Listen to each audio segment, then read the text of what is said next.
12 years after the abandonment of the Mary Celeste, when she was found with nobody on board, a later captain and first mate loaded her up with old stale fish, probably cat food, and old beat up and dingy rubber boots, and then they sailed her from Europe to Port-au-Prince, Haiti. They came down through the Northeast Channel from this direction, and then with the intent of running it on a reef, such as what you see these small rocks coming up here. This is what was called Rochelo Reef, or banks.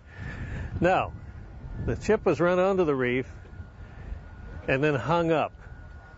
And this was the problem, because the captain, of course, intended to file for a huge insurance claim, but the ship didn't sink. It hung up, and the insurance agent and the receiver of wrecks came out and found that the wreck was loaded with a bunch of stale fish and ugly old boots, and it wasn't this exotic cargo that they filed, a big, huge insurance claim.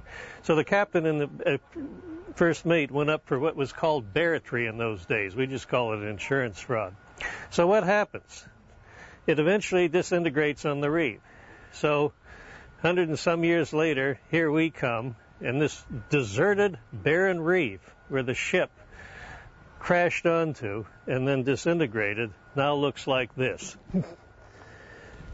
About 90 years ago, three brothers decided to go into the conch business, and so they started building, a little village here, and it expanded over the years, and now the Mary Celeste, or what's left of her, sits under probably millions of conch shells on this, man-made little island with a shanty town. We have found magnetic contacts right in this area right here. So we're starting to do excavation now in hopes we can find a piece of what's left of the wreck. That's it? I'm sorry? You were wrong. Oh, I'm on, okay. Problem with looking for a shipwreck is they're never where they're supposed to be. And you make all these great plans because you figure everything is the same as it was 130 years ago.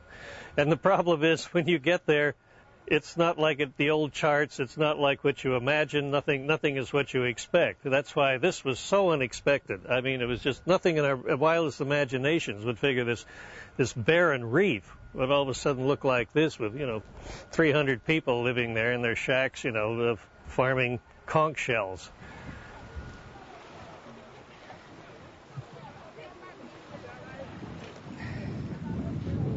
So would you believe it? One of the most famous ghost ships in history, the one that's come through as a legend, abandoned, nobody on board, the Mary Celeste, now lies under 1 million conch shells beneath a shanty town.